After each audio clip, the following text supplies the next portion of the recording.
Kamusta, Scorpio? Welcome to Like a Tarot. Alamin natin ang mensahe ng namayapang loved one gamit itong angel number.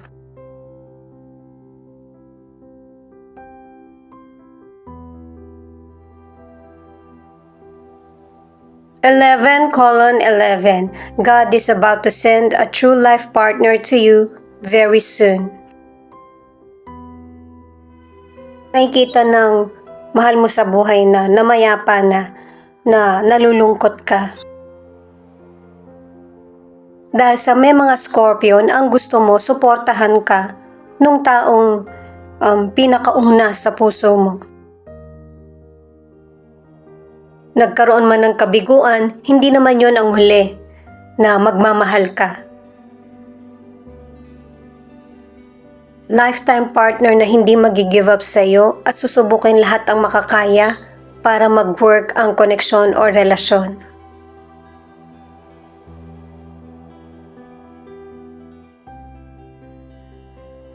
Kaya pala kasi may mga Scorpio, magulo yung buhay pamilya mo, may kalungkutan at saka gusto mong mapag-isa. Pero merong person na hindi pinahihintulutan yung mga gusto mo. Pinipilit mong makisama sa kapwa mo or person mo. Ang ilan naman meron kang issue nung bata ka pa. Kaya may ilang Scorpio na sensitive o kaya yung marunong kang makiramdam. May ilan din na nakakaranas ng childhood trauma.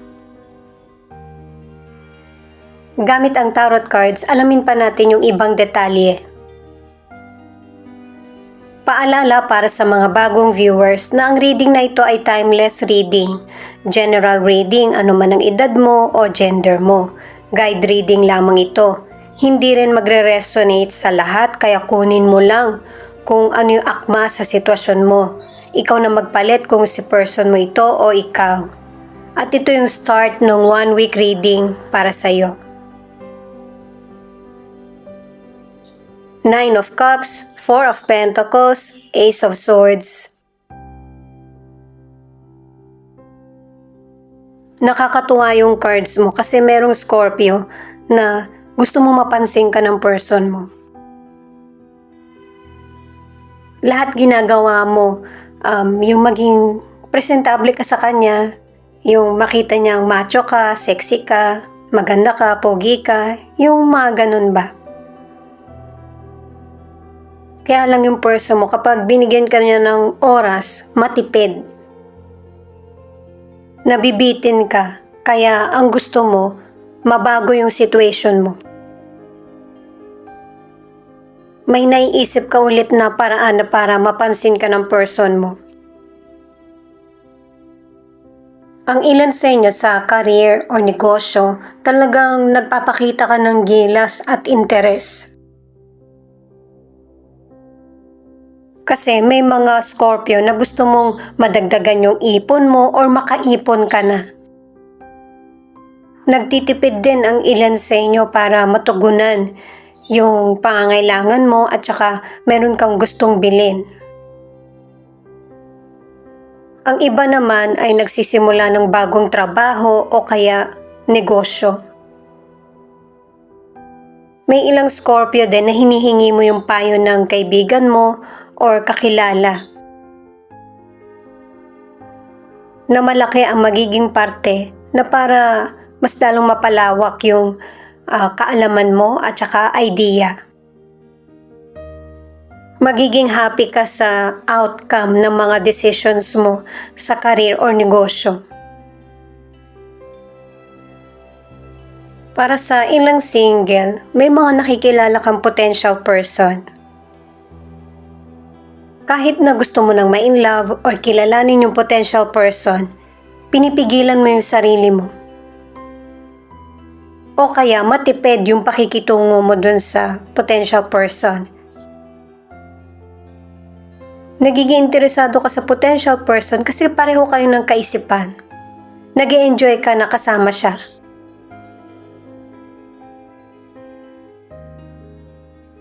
Itong next card naman, ang ibig sabihin ay kung ano man yung mga maling akala mo patungkol sa love, i-let go mo ito. Gustuhin mo man na maging single or magkaroon ng karelasyon, i-enjoy mo yung buhay mo. Kasi deserve mo na mahalin at saka maging happy. Huwag kang matakot sa rejection or maging malapit sa kapwa mo. Yung love ay magsisimula sa connection or pwedeng friendship muna. Naka-2 cards ka na para sa lifetime partner. Ang ilan sa relationship, okay yung relasyon nyo ng person mo, pero nagkakaroon ng selosan. Yung issue ang magpapalapit sa inyo ng person mo. Makikilala nyo ng husto ang isa't isa. Queen of Wands, Page of Cups, Six of Swords. Pinapakita rito na mayroong person na mag-iimbita sa iyo. Pwedeng family member, kaibigan mo, or sa trabaho nyo. Kasi hindi ka mahirap na pakibagayan. At saka ang ilang Scorpio ay masiyahin ka. Medyo malayo itong lugar na ito. Posibleng dagat pa yung pagitan. Or sasakay ka ng sasakyan pero malayo pa rin. O kaya habang nandun ka sa lugar, magkakaroon ng imbitasyon, may imbitahan ka sa okasyon o kaya salo-salo. Ang ilan sa financial, marunong kang magtipid at saka alam mo kung ano yung dapat mong gastusin, kaya yung financial mo, hindi masyadong, hindi ka nahihirapan. May ilang Scorpio na nakakaipon ka at ito yung nagagamit mo kapag merong problema sa inyo. May ilang Scorpio na hindi ka talaga nakakaipon kasi nga merong mga taong kailangan mong suportahan. Kaya ganito yung nangyayari kasi may ilang Scorpio na bata ka pa mag-isip, hindi mo pa nakikita yung value ng money. Soon, marirealize mo rin na kailangan mo rin ng financial para sa sarili. Kumbaga, mahati-hati mo kung ano yung kailangan ipadala at saka yung para sa iyo. Ang ilang single, yung dating relasyon ay nagpaluha sa iyo. Pero this time, makakatagpo ka na ng karelasyon na kakaiba na sa nakaraan. Mas maraming adventure or dates. Itong patience ay related sa mga sitwasyon mo na kinakaharap sa ngayon or may ilan din na kailangan mo ng patience sa kalusugan mo. Lalo na kung matagal gumaling yung karamdaman mo. May mga Scorpio kasi na kailangan mong harapin yung health issues mo pero hindi mo magawa dahil sa mga iba't ibang obligasyon. At saka pinag-iingat ka rin ng card na iyan na maging aware sa mga naririnig mo. Huwag ka basta magbitaw ng komento hanggat hindi mo alam yung detalye. Ang ilan sa relationship, gusto na ng person mo na magpakasal kayo. Posibleng nag-propose na siya, pero hindi ka ready sa magiging sagot mo. Kaya binibigyan ka ng panahon ng person mo na makapag-isip. Ang ilan kasi, nakikipagrelasyon ka pero hindi ka pa ready sa long-term na commitment. Seven of Cups, the Tower, Four of Swords in reverse. In the near future, meron kang tamang desisyon na magagawa. Kung meron ka mang kinikim-kim na galit, sama ng loob, or nagpapalito sa isip mo, ile-let go mo lahat ng nasa isip mo or damdamin na negatibo. Haharapin mo lahat ng mga challenges na darating sa iyo. Dito ka na magkakaroon ng healing, awakening, at saka yung unti-unti ka makaka-recover habang may mga sitwasyon kang hinaharap. Kasi wala kang magiging choice kundi isa-isang harapin kung ano yung mga nagiging hadlang sa progress ng buhay mo. Ito na yung ending ng pagkakulong mo sa negatibong sitwasyon. Ang ilan sa inyo dahil sa sobrang busy mo, sa trabaho mo, sa araw-araw na pamumuhay, hindi mo na nabigyan ng pansin ang kalusugan mo. At itong pagkakataon nito, magre-reduce ka ng mga gawain.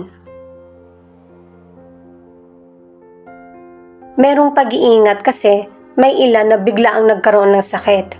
Ang iba naman, meron na kasi kayong baby ng person mo or magkakaroon na kayo nito, kaya pareho kayong nag-a-adjust ng person mo. Pasensya na kayo sa sasabihin ko guys, pero meron kasing ilang Scorpio na nawalan kayo ng baby ng person mo, kaya ikinukondisyon mo yung sarili mo. At kung magkaroon man kayo ng muling pagkakataon na magka-baby ng person mo, pakaiingatan nyo ito, lalo na yung kondisyon ng person na magpubuntis. At saka dahil sa pag-aalala ng person mo, mas pagtutuunan kanya ng pansin. Ang ilang single, nakailang ulit ka na nagkaroon ka ng karelasyon pero hindi mo makasundo. Kasi nakatatlong cards ka na para sa mga single na meron talagang person na hindi mo makasundo dahil sa hindi maganda yung pag-uugali. May ilan na nanakit pa, hindi lang physical kundi emosyonal. Kaya sa ngayon, mas gusto mo munang unahin ang sarili mo or magkaroon ng healing. Ito naman yung mga cards na ipapakita kung ano yung feelings ng person mo. At saka pwede rin ipakita kung ano yung feelings mo kasi connected kayo sa isa't isa. Posibleng magkabaliktad.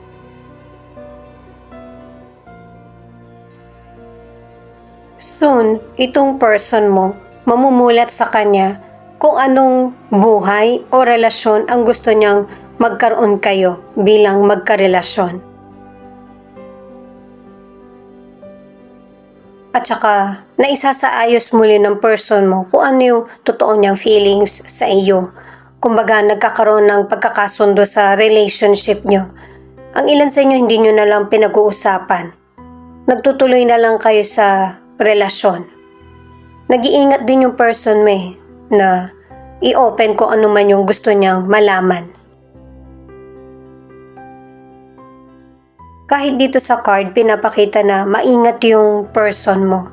Kumbaga nakikiramdam siya sa paligid niya, sa situation niyo, marami pa siyang gustong malaman.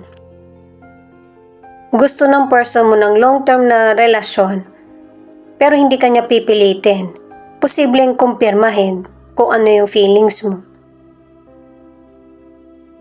Sa tarot cards at kahit dito pinapakita na meron kang option kung anong landas ang gusto mong tahakin or kung ano yung tingin mong tama para sa iyo. Kailangan maging sure ka sa feelings mo. Kasi ganun din yung pagsusuri ng person mo sa feelings niya. Dahil sa ayaw niyang pareho kayong masaktan.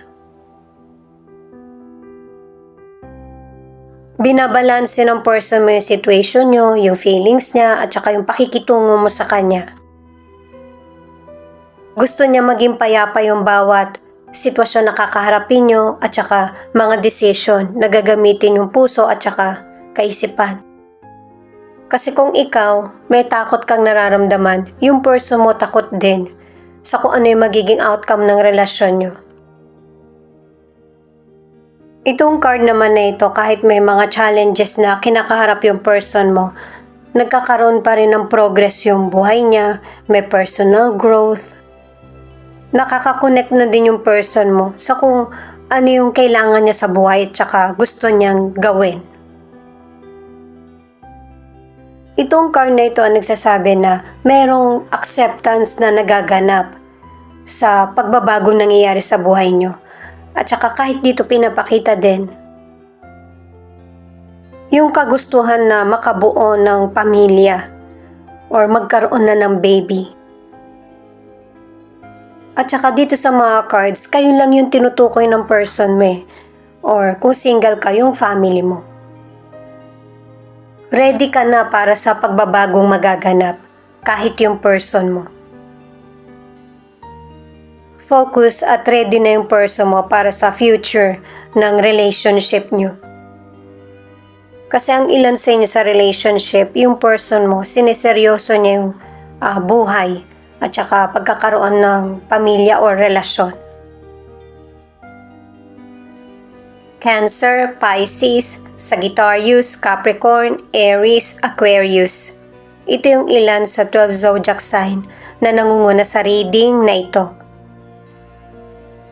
Pinapakita sa cards yung katatagan at saka love, ano man yung sitwasyon na kinakaharap. Ito naman yung letra na posibleng andito yung letra ng pangalan ng person mo or letra ng pangalan mo. E, P, S, Q, Y, X.